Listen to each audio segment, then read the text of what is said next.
أعوذ بالله من الشيطان الرجيم بسم الله الرحمن الرحيم نحمد ونصلي على رسول الكريم. Respect my brothers and sisters.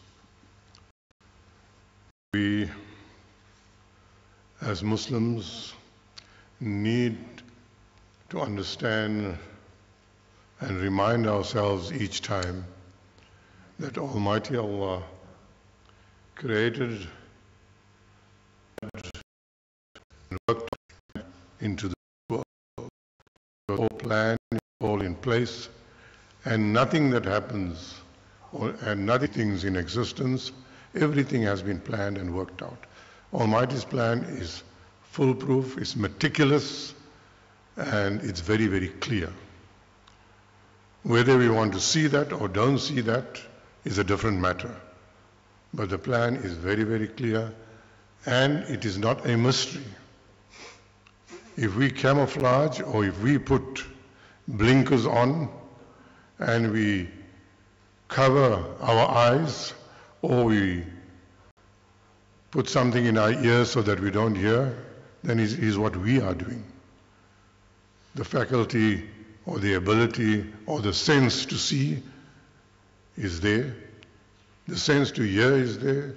The sense to talk is there. The sense for smelling is there. How we use it, when we use it, and what do we do when sometimes it's denied to us. All that is there. But when we are given a book that is absolutely preserved in every way, and then we express doubts around it, or we want to reinterpret it, then that is our fault. It's not confusion that Almighty Allah has set out in His plan. It is because we choose to be confused, because by choice we don't want to get that real message of the Quran. We don't want to totally accept the message of our Prophet ﷺ. So we behave as if we are confused, or we behave or we choose to behave as if we don't understand. We choose to behave in a way that, there can be two interpretations to that. Or this hadith is wrong and that hadith, this is all play acting on our part. The real message is absolutely clear. It has to be like that. If it is not like that, then the whole idea of reckoning and accounting on the day of judgment becomes fruitless. Then there's no point in a day of judgment and accountability on the day of judgment. You can only be judged if there's clarity of the rule. You can only be judged if there's clear direction as to what is acceptable and what is not acceptable, as to what is allowed and what is not allowed. It has to be clear. Only then can we be questioned, answerable. And we will be questioned, we will be answerable. There is no doubt about it.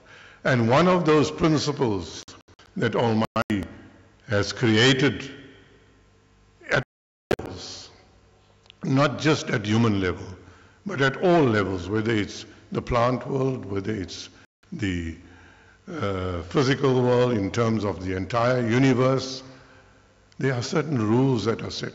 And that's where Islam has encouraged us to be involved in educating ourselves, educating our children, and doing research and finding out and promoting education at all levels, all the time, continuously, without fail.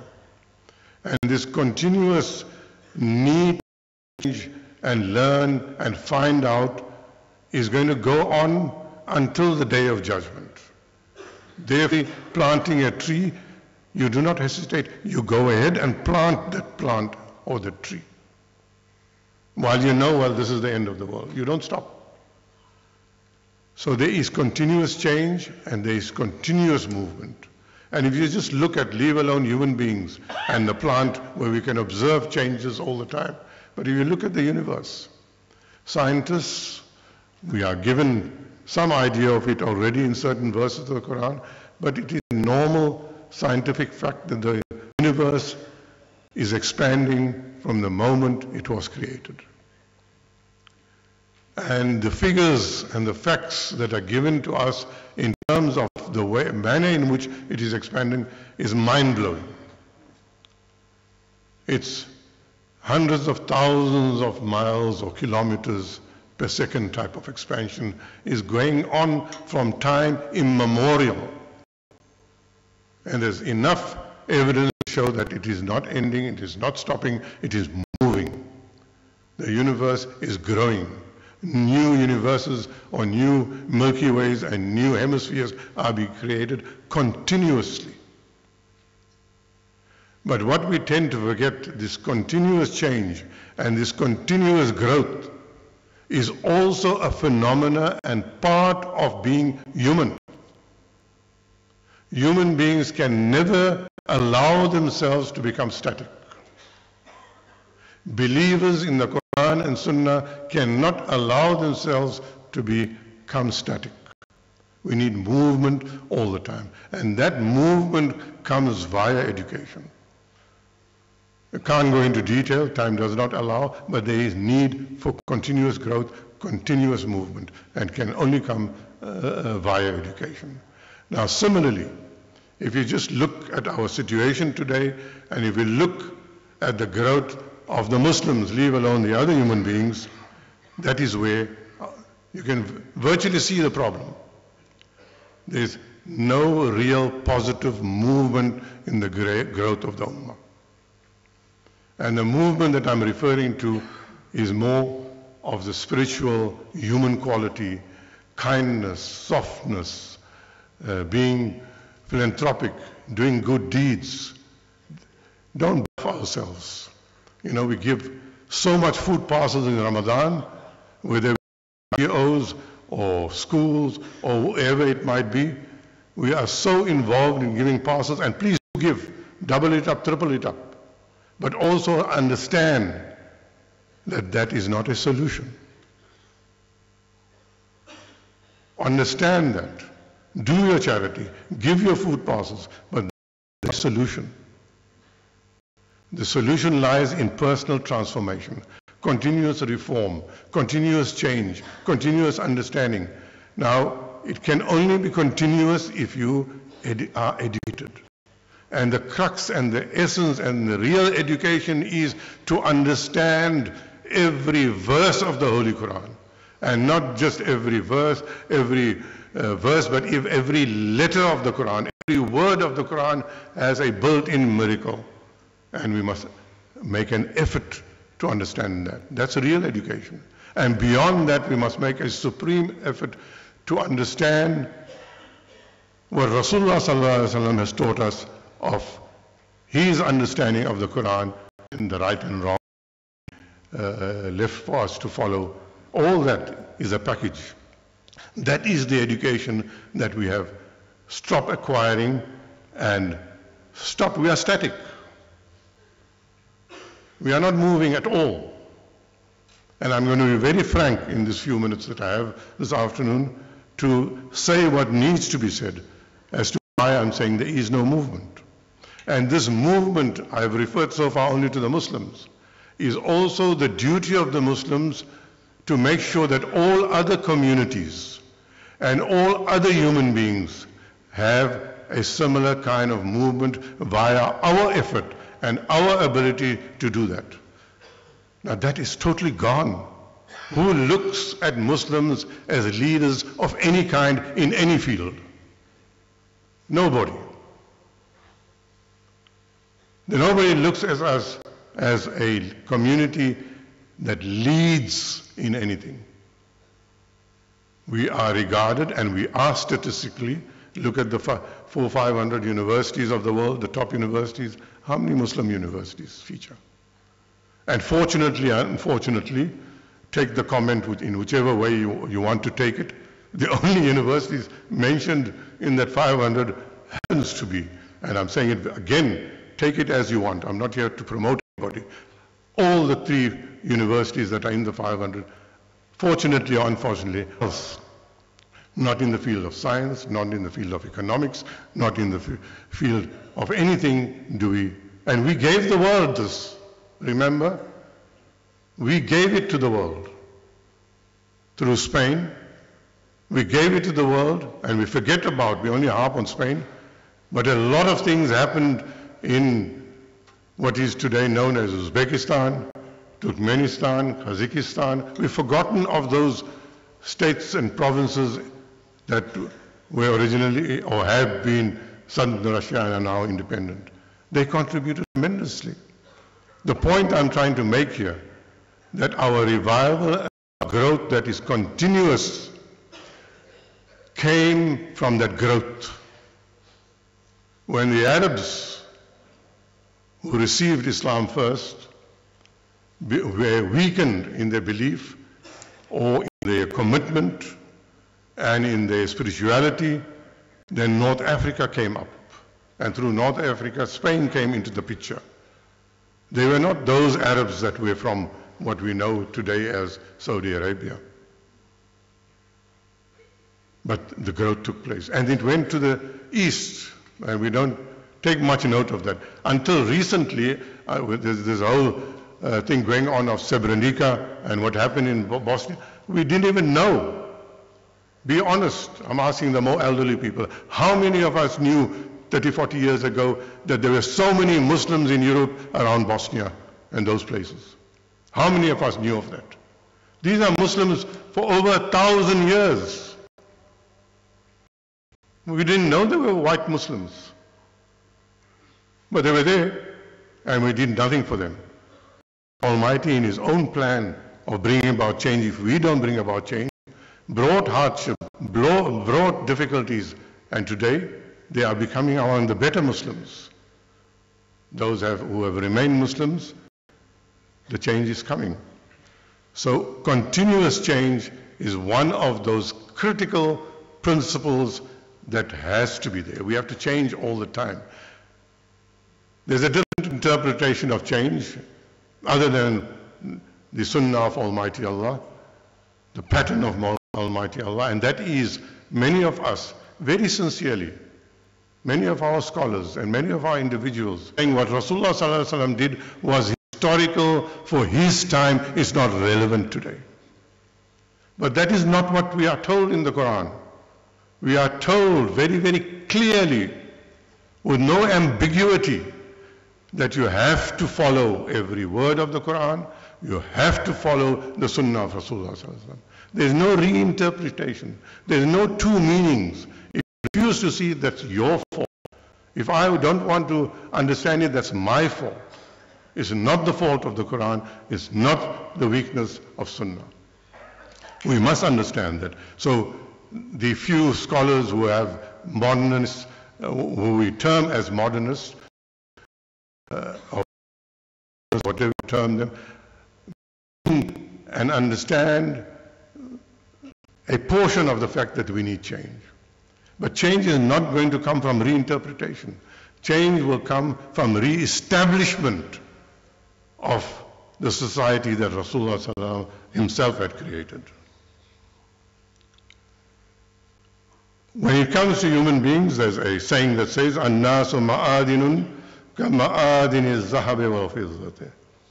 Ma'adin in Arabic means mines, gold mines and silver mines and these things. Almighty Allah in the physical world spread mines. You'll get gold mines all over. I don't think there's a single continent in the world that doesn't have gold mines or silver mines or some kind of mine. So whatever goodness and wealth Almighty Allah gave the world, He spread it. Certainly He spread good, excellent qualities of human beings all over the world. And the Ummah is one of that nation that taps into the excellence of everybody, wherever they might be. So when the Muslim world was prospering, and when the Muslim Ummah was dynamic in the first centuries, and for probably the first 700-800 years, then they were taking excellence of human beings from all over.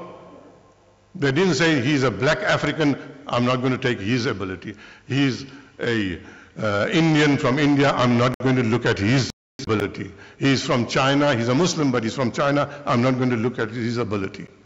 They are Europeans, we are not going to look at their excellence. No record of that. We never did those things. We were never racial. It didn't even come into our mind. Muslims didn't understand what racism is. The odd one may have fell into the trap, but we didn't have even that psyche of knowing what is racism and what is color prejudice and whatever isms there are of negativity. We didn't even know these things. So in order to grow as human beings, you need new blood all the time. And that is where we are lacking. If we belong to one Jumu'ah, then my Jumu'ah is the solution of our future. If you're not part of this ulama body or you don't support that ulama body, then you're out of the pale of Islam. Leave alone anything else. We get lecturers coming from time to time now. This is now the common feature, and we're experiencing it in South Africa and in Cape Town also. No, because he belongs to that group, then that group says, don't go and listen to him. Although what he's saying may be correct. But he doesn't belong to my fraternity. If a Jama'ah is split into two, then this one condemns that. And if we ask from group A to come and talk here, then group B says, who told you to ask him to come and speak here? We get it all the time. The Masjid committee has to handle these things. And not only this Masjid, all over the show. Now, which Islam are you asking us to follow? Whose Islam must we follow? This group, that Jamaat, that society, this society? And how divided are we? They can be. That is what I mean. We are static in that sense. If you don't come from that darroom, then you're no good. You shouldn't be speaking on the minbar. You shouldn't be leading the salah. When are we going to make up our minds as to what is Islam? Does it have to have labels all the time? Does it need to have a certain color? Must you come from a certain part of the world? Must you be an Arab? And which Arab must you be? A Yemeni Arab? A Qurayshi Arab? A Gulf Arab? An Egyptian Arab? Where are we going to get the right kind of thing? The right kind is only one, and that right kind is the Quran and the Sunnah. Nothing else. It's not about which country you come from. It's not about which tribe you belong to. It's not which part of the world. Nothing of the kind. Only the Quran and Sunnah. And if we do that, then that movement becomes the real movement. And then don't forget what Rasulullah said and what we are told. خِيَارُهُمْ فِي الْجَاهِلِيَّةِ خِيَارُهُمْ فِي الْإِسْلَامِ. The best of people in Jahiliyyah became the best of Muslims. And we have the example. Who better than Abu Bakr radiallahu anhu? He was probably the best human being at the time after Rasulullah sallallahu alaihi wasallam. And when he became a Muslim, you can't touch him. His iman, the best that the world has ever seen outside Anbiyas. You look at Umar radiallahu anhu. Brave, bold, can stand up to anybody.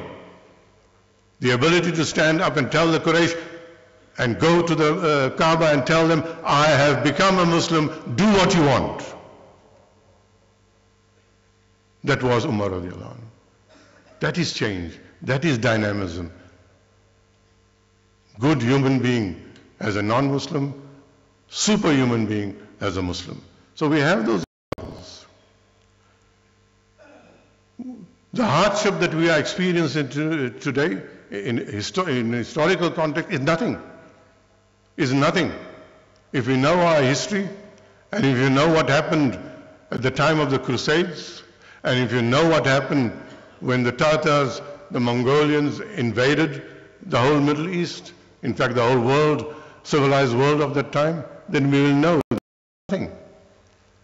The difficulties and the Islamophobia and the killing of Muslims, while it's totally wrong and not acceptable, is nothing. Worse is still coming. And worse will come only because we're allowing it to come. Almighty is not there. His mercy, Allah is mercy. It's not a adjective or something, oh Allah. Allah is simply mercy. You think Almighty Allah wants these killings to take place? Absolutely not. So we need to understand the context of why there should be change, why there should be all the time. And as I said, I think 2 weeks ago when I spoke, that when it comes to unity, unity is not something where 10 people get together in a boardroom and say, we're forming an organization, whatever the name of the organization, and this will bring about unity. Unity comes when you are prepared to transform yourself. And to give you a very clear example, I'll virtually attack myself. This institution started here 35 years ago. It didn't start here to produce doctors and lawyers. That was never the objective, but that's what it has become. So in the context of creating Muslim leaders and young people who can stand up for Islam, this institution is an absolute failure. If you want the worldly requirements of doctors and lawyers, we are an absolute success. You decide what is success and what is failure. But I'm telling you from the minbar, as one of the founders of this institution, we are a failure.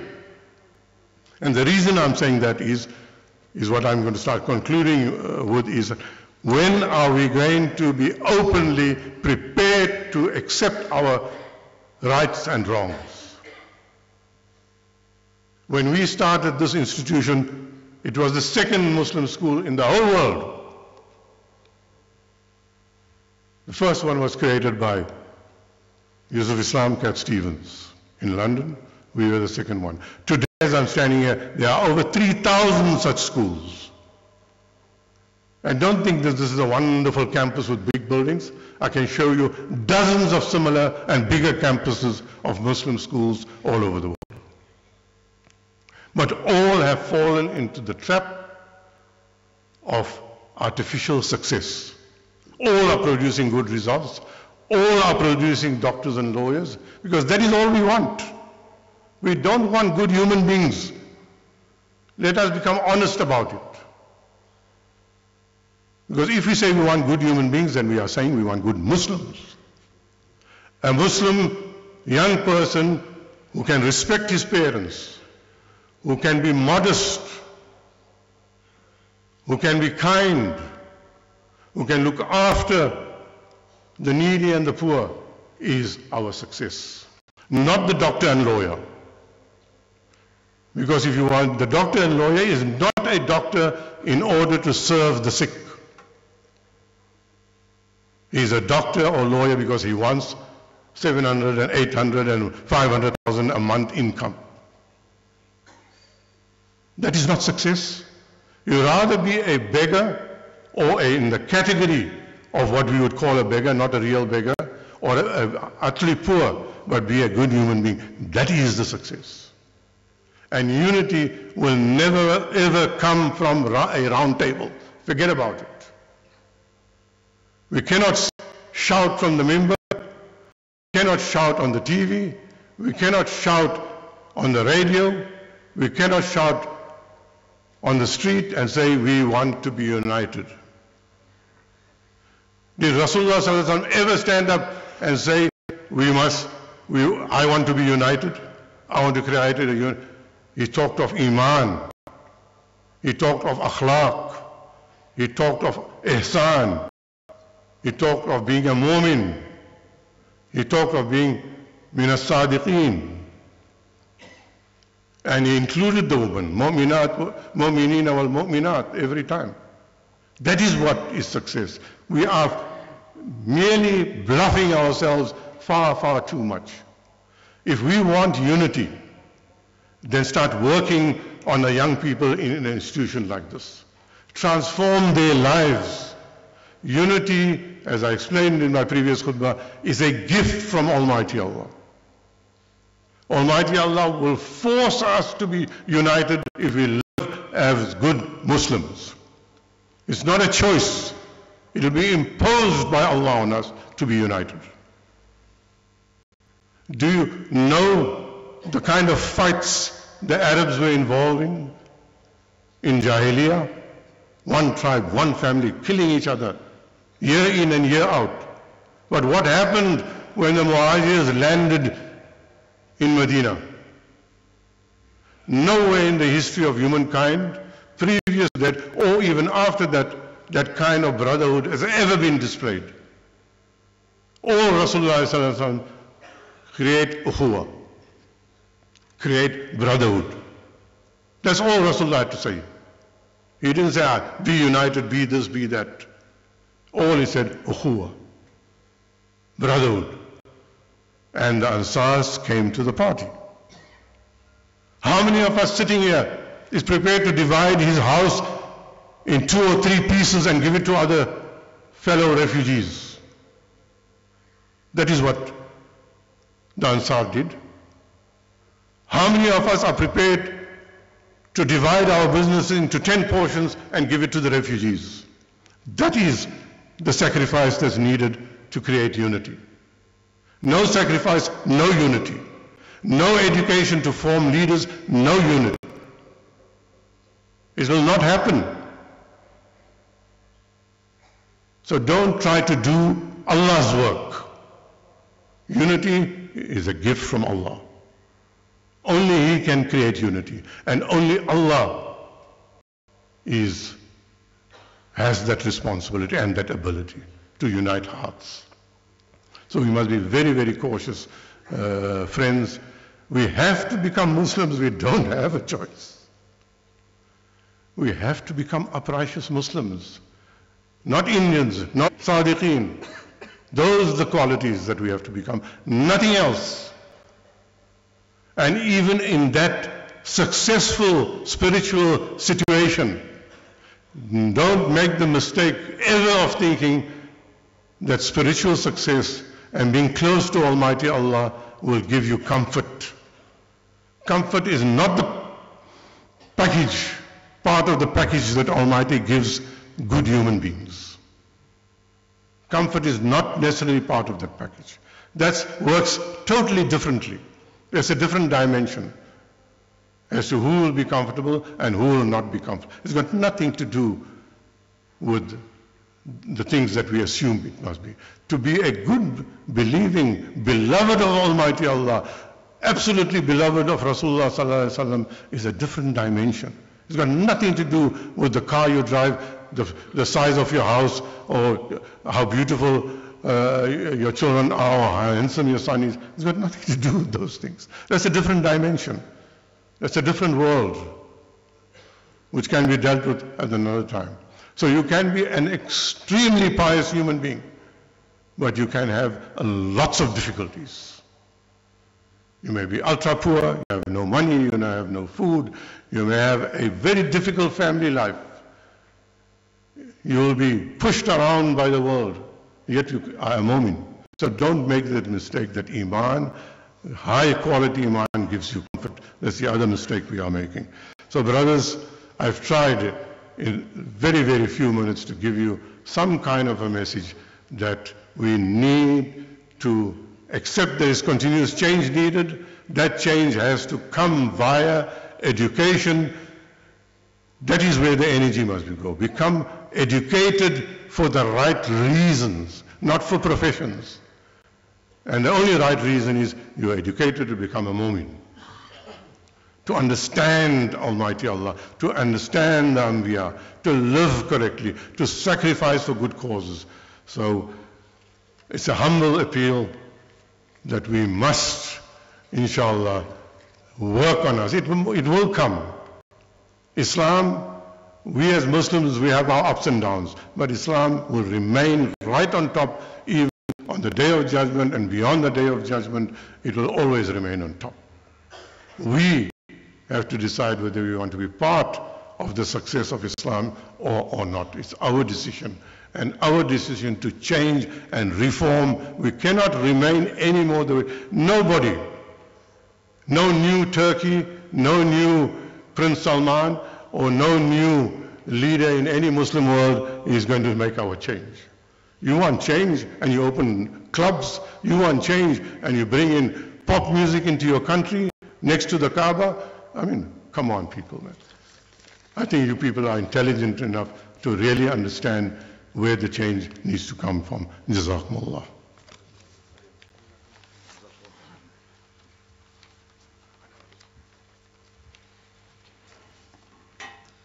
Jazakumullah khairan to Moulana.